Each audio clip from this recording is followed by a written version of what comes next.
Robert Kiyosaki, l'auteur du livre « Père riche, Père pauvre », dit que gagner de l'argent est une science qui n'est pas enseignée dans les écoles.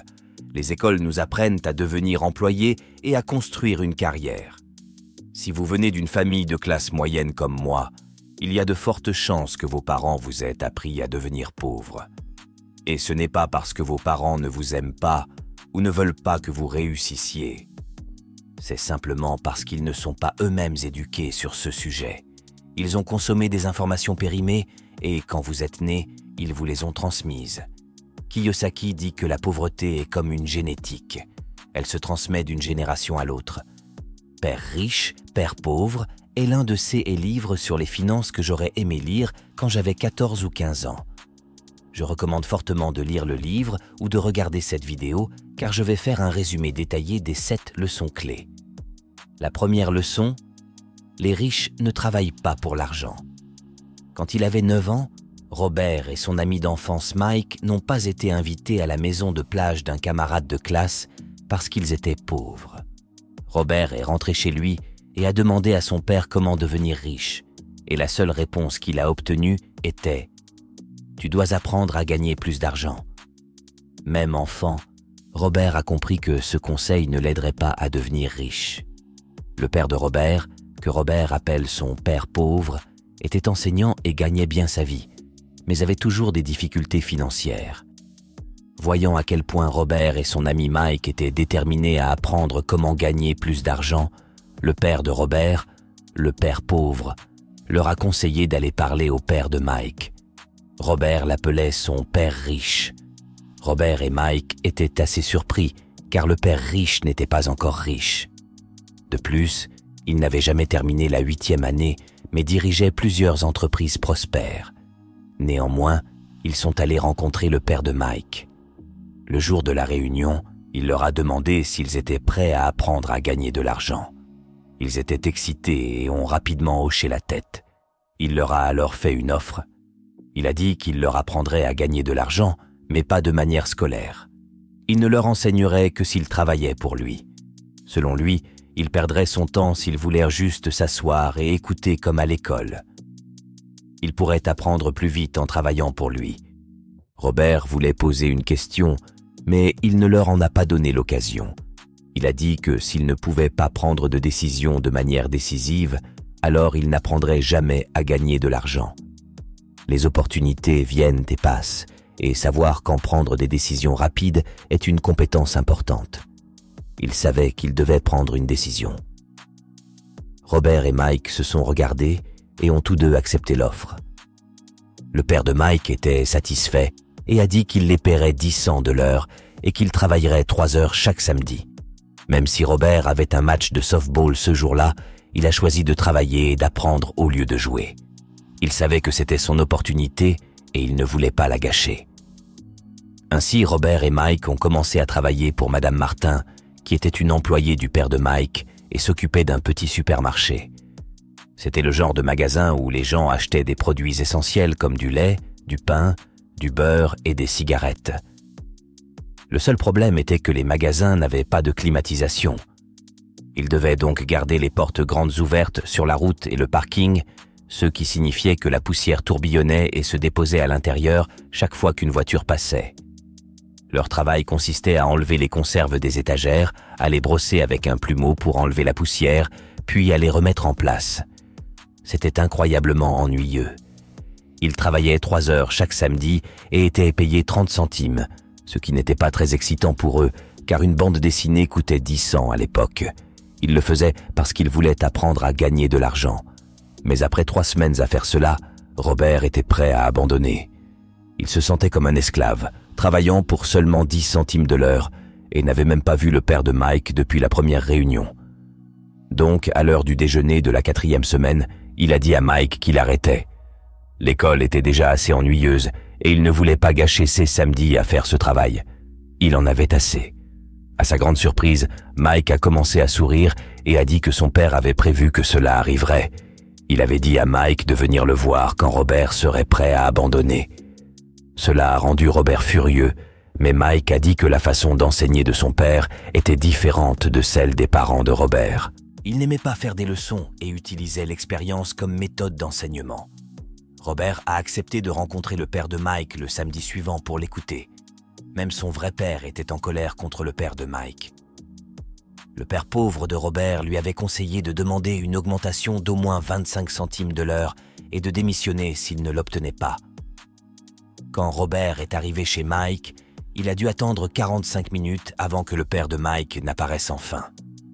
Frustré et en colère, Robert a dit au père de Mike qu'il n'avait pas tenu sa promesse. Il avait promis de lui enseigner s'il travaillait pour lui, mais il n'avait pas tenu sa promesse. Robert l'a accusé d'être avare et de ne pas respecter ses employés. Il a demandé à Robert si enseigner signifiait parler ou donner une conférence. Et Robert a répondu en hochant la tête. Le père riche lui a dit que la vie est le meilleur enseignant de tous et que la plupart du temps, la vie ne vous parle pas. Il a expliqué que la vie nous pousse souvent pour nous apprendre quelque chose.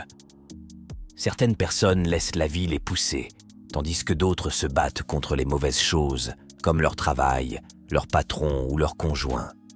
Mais seules quelques personnes accueillent la poussée de la vie comme une opportunité d'apprendre et de grandir.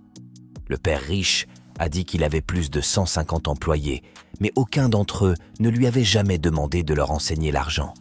Il cherchait seulement des emplois et des salaires, sans jamais vraiment comprendre le but de leur travail.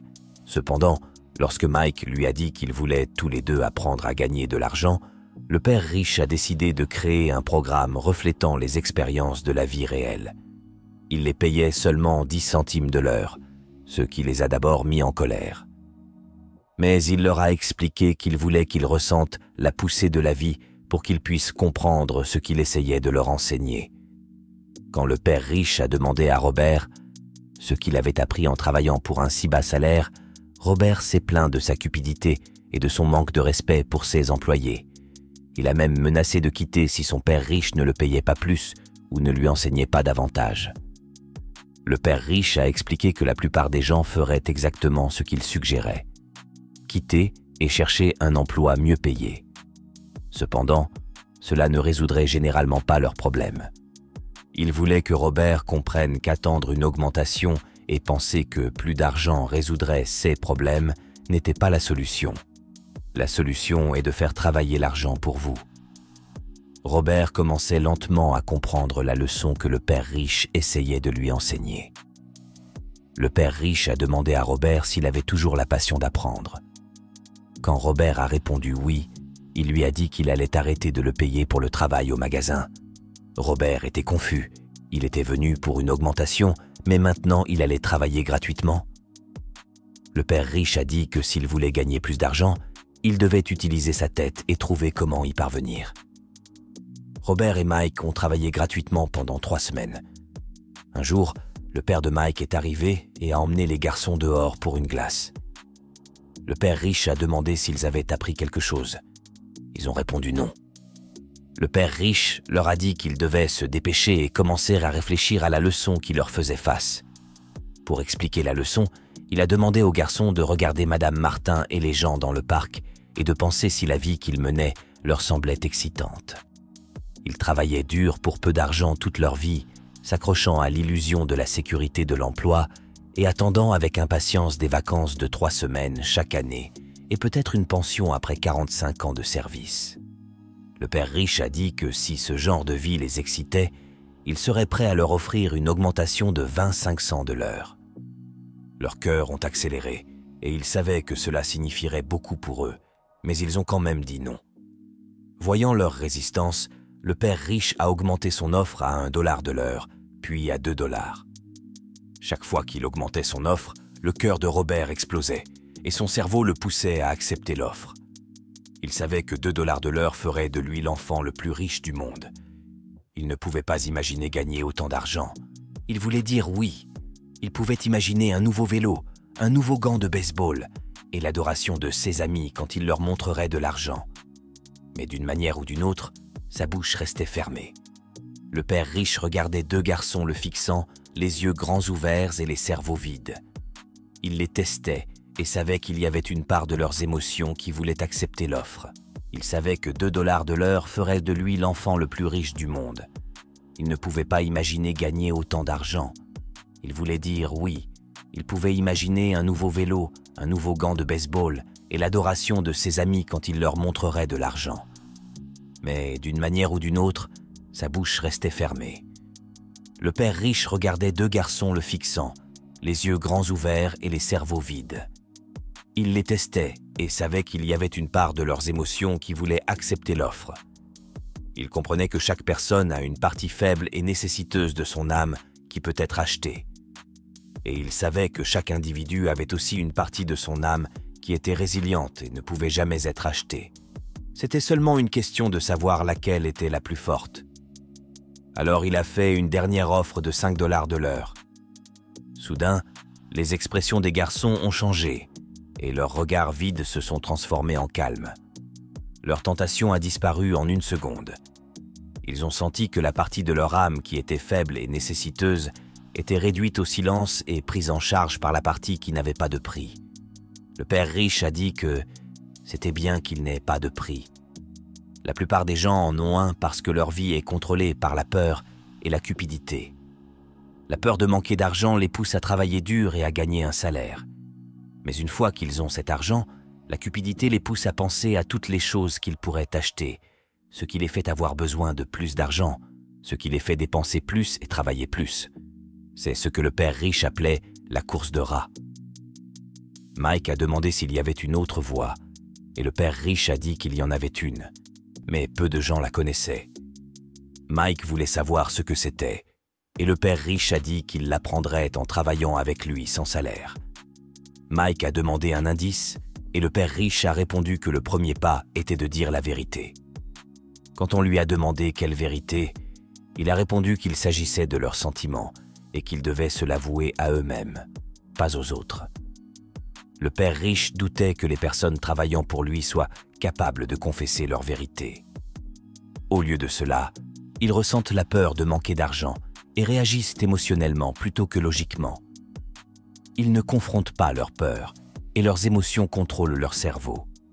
Ils travaillent pour gagner de l'argent, espérant que cela soulagera leur peur, mais ce n'est jamais le cas. L'argent gouverne leurs émotions et leurs âmes, et ils refusent de reconnaître cette vérité. Le père riche les a exhortés à éviter ce piège, déclarant que devenir riche ne résout pas le problème. Quand on lui a demandé pourquoi, il a introduit l'autre émotion clé, le désir.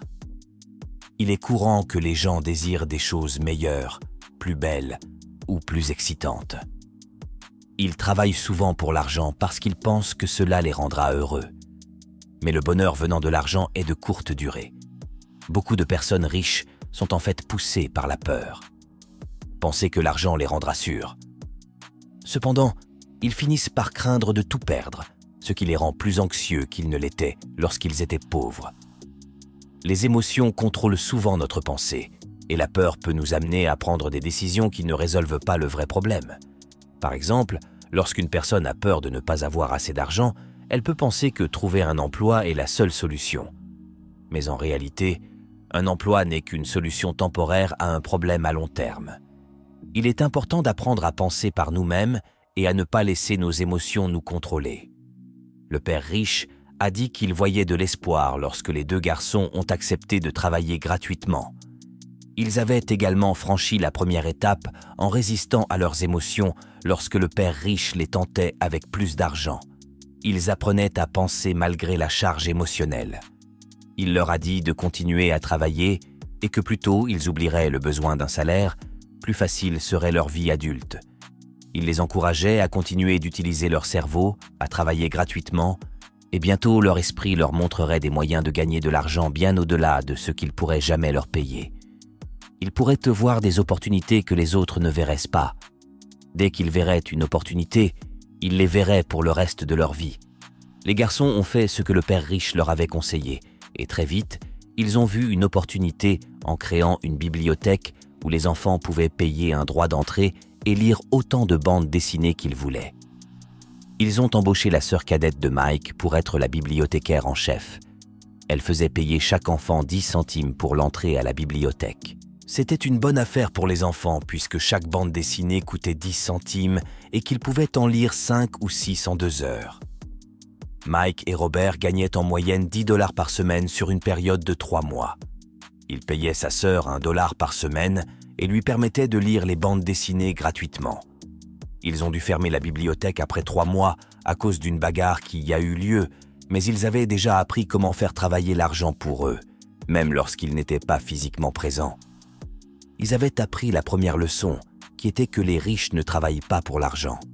Ils étaient prêts à en apprendre davantage et le père de Mike était prêt à leur enseigner.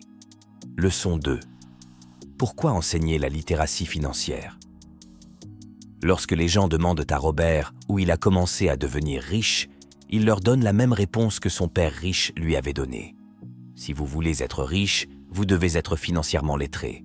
Par exemple, la comptabilité est un sujet ennuyeux, confus, mais absolument crucial pour réussir financièrement.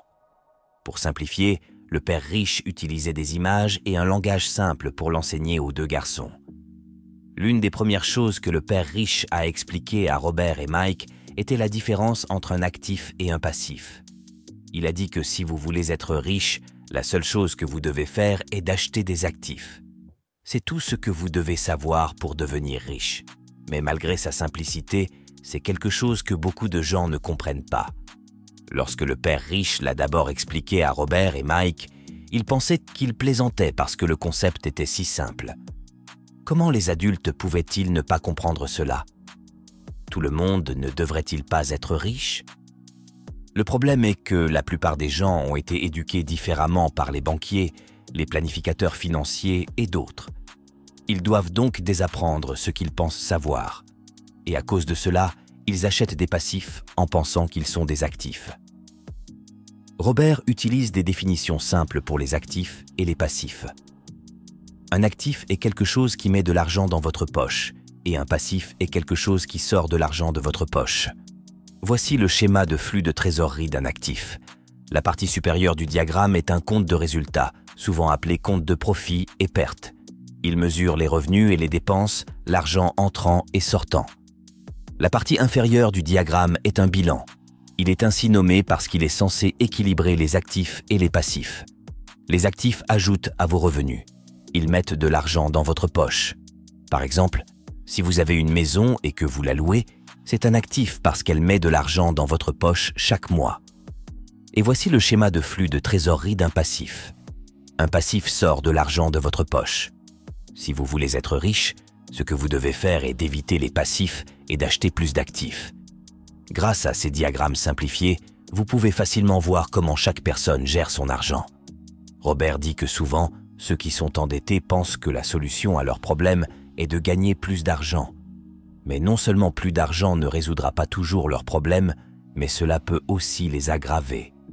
C'est pourquoi de nombreuses personnes qui gagnent soudainement beaucoup d'argent, par exemple par la loterie ou un héritage, le dépensent rapidement.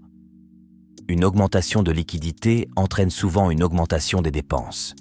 Ce qui manque à beaucoup de gens, c'est l'éducation financière. C'est pourquoi ils peuvent réussir dans leur profession, mais avoir encore des problèmes d'argent. Ils ont peut-être appris à gagner de l'argent, mais pas à le gérer.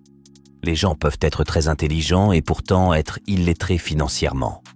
Ils ont appris à travailler dur pour l'argent, mais pas à faire travailler leur argent dur pour eux. Beaucoup de gens croient encore que leur maison est un actif. Mais Robert enseigne qu'une maison est un passif, parce qu'elle sort de l'argent de votre poche à travers les taxes et autres dépenses. Cela ne signifie pas que vous ne pouvez jamais acheter une maison. Vous pouvez bien sûr. Mais assurez-vous d'abord d'acheter des actifs qui généreront des flux de trésorerie pour payer la maison. Robert dit que si vous voulez devenir riche, tout ce que vous devez faire est d'acheter plus d'actifs générateurs de revenus, de maintenir vos passifs et vos dépenses faibles. Et quand saurez-vous que vous avez déjà assez de richesse? Robert utilise la définition suivante de la richesse. La richesse est la capacité d'une personne à survivre pendant un certain nombre de jours à l'avenir, ou si je cessais de travailler aujourd'hui, combien de temps pourrais-je survivre? Une autre façon de l'exprimer, la richesse est la mesure du flux de trésorerie provenant de la colonne des actifs par rapport à la colonne des dépenses. Lorsque vos actifs génèrent suffisamment de revenus pour couvrir vos dépenses, vous êtes riche, même si vous n'êtes pas encore riche en termes de fortune. Leçon 3. occupez-vous de vos affaires. Un ami de Robert a entendu Ray Kroc, le fondateur de McDonald's, parler à l'Université du Texas en 1960. Ensuite, Ray a accepté de rejoindre les étudiants dans leur lieu de rendez-vous préféré pour boire quelques bières. Il a demandé aux étudiants dans quel secteur d'activité il était. Au début, ils ont ri, puis ils ont répondu qu'il était bien sûr dans le secteur de la vente de hamburgers. Mais Ray leur a dit qu'il n'était pas dans le secteur des hamburgers, mais dans celui de l'immobilier. Il savait que le terrain et l'emplacement de chaque franchise étaient les facteurs les plus importants de son succès. Aujourd'hui, McDonald's est le plus grand propriétaire immobilier au monde, possédant certains des croisements et des coins de rue les plus précieux à travers le monde. Il y a une grande différence entre votre profession et votre entreprise. Souvent, Robert demande aux gens « Quelle est votre entreprise ?» Et ils répondent « Oh, je suis banquier ». Puis il leur demande s'ils possèdent la banque. Et ils répondent généralement « Non, je travaille là-bas ». Dans ce cas, ils ont confondu leur profession avec leur entreprise. Leur profession peut être banquier, mais ils ont encore besoin de leur propre entreprise. Beaucoup de gens travaillent pour tout le monde, leur employeur, le gouvernement, les impôts et le prêt hypothécaire de la banque. Ce que Ray Kroc et Rich Dad savaient, c'était le secret numéro 3 des riches. Occupez-vous de vos affaires. Ne passez pas toute votre vie à travailler pour quelqu'un d'autre. Trop de gens passent leur vie à s'occuper des affaires des autres et à les rendre riches. S'occuper de ses affaires ne signifie pas créer une entreprise, bien que pour certains, ce sera le CA. Au lieu de cela, votre entreprise tourne autour de votre colonne d'actifs, pas de votre colonne de revenus. Gardez votre emploi de jour, mais commencez à acheter de vrais actifs. Pas des passifs qui perdent de la valeur dès que vous sortez du magasin. Gardez les dépenses basses, réduisez les passifs et construisez diligemment une base d'actifs solide. Les parents doivent enseigner cela aux jeunes avant qu'ils ne quittent la maison afin qu'ils comprennent ce qu'est un véritable actif et qu'ils ne se retrouvent pas piégés dans un style de vie de dette. Robert dit que les vrais actifs se répartissent dans les catégories suivantes. Des entreprises qui ne nécessitent pas sa présence. Il les possède, mais elles sont gérées ou dirigées par d'autres personnes. S'il doit y travailler, ce n'est pas une entreprise, cela devient son travail. Numéro 2, les actions. Numéro 3, les obligations. Numéro 4, l'immobilier générateur de revenus. 5, les royalties provenant de la propriété intellectuelle, comme la musique et les brevets. 6. Tout. Ce qui a de la valeur produit des revenus ou prend de la valeur et a un marché prêt à l'emploi. Acquérez des actifs que vous aimez. Robert aime l'immobilier et passe donc la plupart de son temps à y penser et à en acheter. Si vous n'aimez pas l'immobilier, n'y investissez pas. Même en travaillant pour Xerox, Robert s'occupait de ses affaires. Il gardait son emploi de jour et construisait lentement sa colonne d'actifs. Plus il comprenait la comptabilité et la gestion de trésorerie, mieux il analysait les investissements et finalement construisait sa propre entreprise. Il ne recommande pas aux gens de créer une entreprise à moins qu'ils n'en aient vraiment envie. Sinon, il leur conseille de garder leur emploi de jour et de s'occuper de leurs affaires en renforçant et en maintenant leur colonne d'actifs. À mesure que le flux de trésorerie augmente, vous pouvez vous permettre des luxes, mais seulement si le flux de trésorerie les soutient. Construisez la colonne d'actifs et laissez les revenus générés par ces actifs payer pour les luxes. Lorsque les actifs génèrent suffisamment de revenus pour couvrir les luxes, c'est alors que vous pouvez les acheter. Leçon 4. L'histoire des impôts et le pouvoir des sociétés. Beaucoup de gens voient Robin des Bois comme un héros, prenant aux riches pour donner aux pauvres. Rich Dad ne partageait pas cet avis. Il appelait Robin des Bois un voleur. Bien que le sentiment populaire soit que les riches devraient payer plus d'impôts et donner aux pauvres, en réalité, c'est la classe moyenne qui est lourdement taxée. Surtout la classe moyenne supérieure éduquée et à revenus élevés. Pour comprendre comment cela se produit, Robert donne un bref historique des impôts. En Angleterre et en Amérique, à l'origine, il n'y avait pas d'impôts. En Angleterre et en Amérique, à l'origine, il n'y avait pas d'impôts. Seulement des prélèvements occasionnels et temporaires pour payer des choses comme les guerres. En 1874, l'Angleterre a rendu l'impôt sur le revenu permanent pour ses citoyens. Et en 1913, l'Amérique a rendu l'impôt sur le revenu permanent. Six Pays ont pu faire accepter les impôts par la majorité parce qu'ils étaient d'abord prélevés uniquement sur les riches. Cependant, bien que l'impôt sur le revenu ait été conçu pour punir les riches, il a fini par punir ceux qui avaient voté pour lui, les pauvres et la classe moyenne. Rich Dad a expliqué que lui et Poor Dad étaient opposés. Poor Dad, en tant qu'employé du gouvernement, était récompensé s'il dépensait de l'argent et embauchait des gens, rendant son organisation plus grande. Mais pour Rich Dad, moins il embauchait de gens et moins il dépensait d'argent, plus il était respecté par ses investisseurs. Poor Dad croyait sincèrement que le gouvernement devait aider les gens. Pour Robert, c'était un défi de travailler pour l'un des plus grands capitalistes de la ville et de rentrer chez lui auprès d'un dirigeant gouvernemental éminent. Il n'était pas facile de savoir quel père croire. Mais avec le temps, en étudiant l'histoire des impôts, Robert a vu une perspective intéressante. À mesure que l'appétit du gouvernement pour l'argent grandissait, les impôts devaient bientôt être prélevés sur la classe moyenne. Et de là, cela a continué à couler.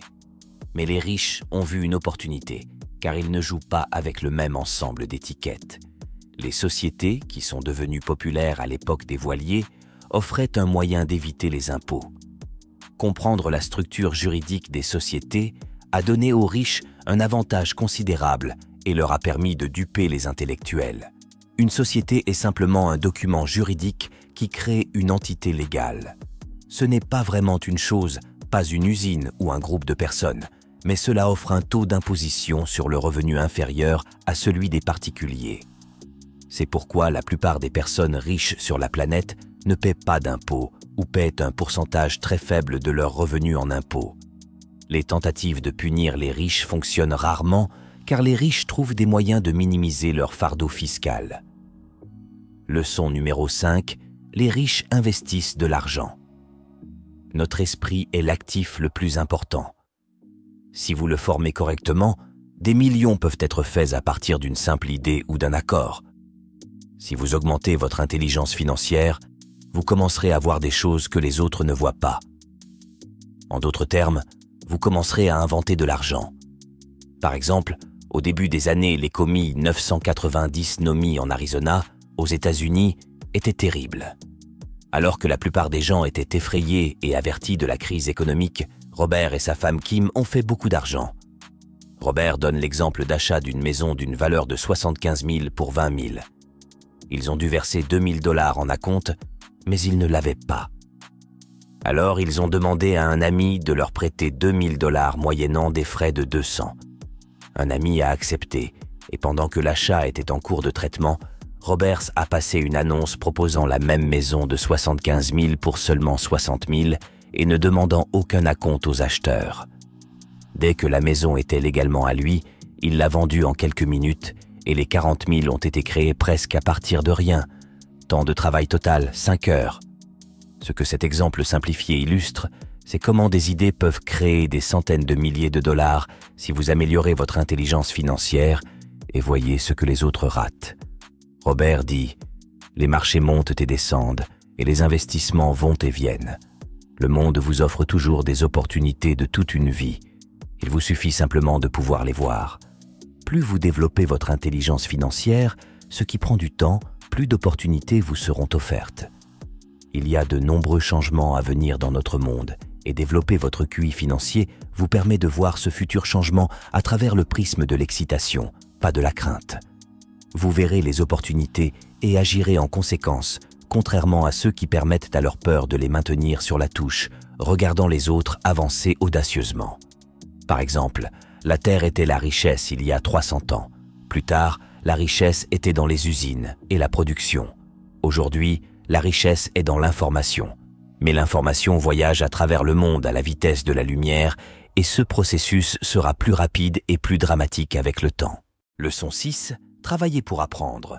Ne travaillez pas pour l'argent. Robert a été interviewé il y a quelques années à Singapour par une journaliste qui, au cours de leur conversation, a révélé qu'elle voulait devenir un auteur à succès comme lui. Mais ces romans que tout le monde disait excellents ne se vendaient pas.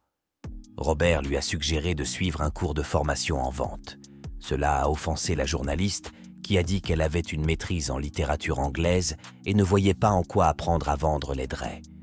En fait, elle détestait les vendeurs.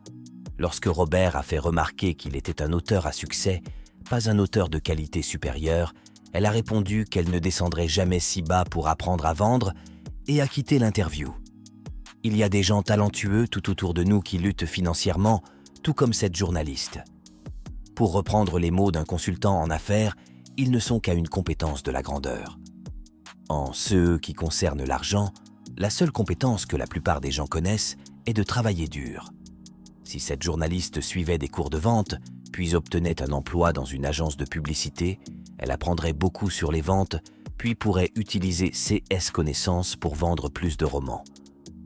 Lorsque Robert est sorti avec son premier livre, « Si vous voulez être riche et heureux, n'allez pas à l'école », un éditeur lui a suggéré de changer le titre en l'économie de l'éducation, mais Robert savait qu'un tel titre ne se vendrait pas. Même s'il est pro-éducation, il a choisi un titre controversé, car il savait que cela lui permettrait de passer plus souvent à la télévision et à la radio. Et ça a marché. Rich Dad a encouragé Robert à en apprendre un peu sur beaucoup de choses. C'est pourquoi Robert et son ami Mike ont travaillé sur tant de projets, en grandissant pour acquérir une variété d'expériences. La plupart des gens travaillent dur pour obtenir un emploi sûr, se concentrant sur la rémunération et les avantages à court terme. Ce qu'ils devraient faire, c'est chercher un travail qui leur enseignera les compétences dont ils auront besoin. Robert recommande une vision à long terme. Au lieu de simplement travailler pour de l'argent et la sécurité, prenez un deuxième emploi pour apprendre une deuxième compétence. Beaucoup résisteront à cela parce qu'ils ne sont pas prêts au changement, mais c'est comme aller à la salle de sport. Vous devrez peut-être vous convaincre de commencer, mais vous serez tellement content de l'avoir fait lorsque l'entraînement sera terminé. Pour Dad voulait que Robert se spécialise, même si cela n'a pas bien fonctionné dans sa propre vie. Il n'a jamais compris que plus vous vous spécialisez, plus vous êtes piégé et dépendant de cette spécialité. Rich Dad, en revanche, encourageait Mike et Robert à se former et à apprendre sur de nombreux domaines différents de l'entreprise. Selon Robert, les compétences principales nécessaires pour réussir sont la gestion de la trésorerie, la gestion des systèmes et la gestion des personnes. Et les compétences spécialisées les plus importantes sont les ventes et le marketing. Ce sont des compétences sur lesquelles Robert travaille constamment, en suivant des cours ou en achetant des ressources éducatives pour élargir ses connaissances. Leçon 7. Surmonter les obstacles. Les 4 principales raisons pour lesquelles les personnes financièrement instruites peuvent encore ne pas développer un flux de trésorerie abondant sont la peur, le cynisme, la paresse et les mauvaises habitudes. Regardons chacune d'elles. Surmonter la peur. Personne n'aime perdre de l'argent. Les seules personnes qui n'ont jamais perdu d'argent en investissant sont celles qui ne l'ont pas fait. Tout le monde a peur de perdre de l'argent. La différence est la façon dont vous gérez la peur et la perte. La principale différence entre une personne riche et une personne pauvre est la manière dont elle gère cette peur. Robert dit « Je n'ai jamais rencontré de personne riche qui n'ait pas perdu d'argent, mais elle ne laisse pas la peur de cela les sortir du jeu. La plupart des gens jouent pour ne pas perdre quand ils devraient jouer pour gagner. Et c'est pourquoi tant de gens luttent financièrement. Ils peuvent avoir un portefeuille sûr, sensé et équilibré. Mais ce n'est pas un portefeuille gagnant. Ils jouent pour ne pas perdre. Par exemple, un portefeuille équilibré n'est pas une mauvaise chose, mais cela ne vous aidera pas à gagner gros. Ce n'est pas ainsi que les investisseurs prospères jouent. Vous devez être un peu déséquilibré au début et mettre vos œufs dans quelques paniers et vous concentrer sur eux. Surmonter le cynisme. Que ce soit notre propre doute ou les doutes des autres personnes dans nos vies, souvent nous permettons à ce doute de nous empêcher d'agir. Nous jouons la sécurité et les opportunités nous passent devant. Robert partage l'exemple d'un ami qui était sur le point d'acheter une propriété d'investissement pour un prix avantageux, mais qui a reculé à la dernière minute quand un voisin, qui n'était pas un investisseur, lui a dit que c'était une mauvaise affaire. S'il était resté, il aurait doublé son investissement et aurait commencé à sortir de la rat race. Les doutes et le cynisme maintiennent la plupart des gens pauvres. Rich Dad aimait dire « Les cyniques critiquent et les gagnants analysent. Les gagnants gardent les yeux ouverts et voient les opportunités que tout le monde a manquées. » Par exemple, l'immobilier est un outil d'investissement puissant pour quiconque cherche l'indépendance financière. Pourtant, chaque fois que Robert mentionne l'immobilier comme un véhicule, il entend souvent « Je ne veux pas réparer les toilettes » ou « Je ne veux pas avoir affaire à des locataires problématiques. Je ne veux pas. » Il se concentre sur les toilettes et cela les maintient dans la pauvreté. Surmonter la paresse. Quel est le remède contre la paresse?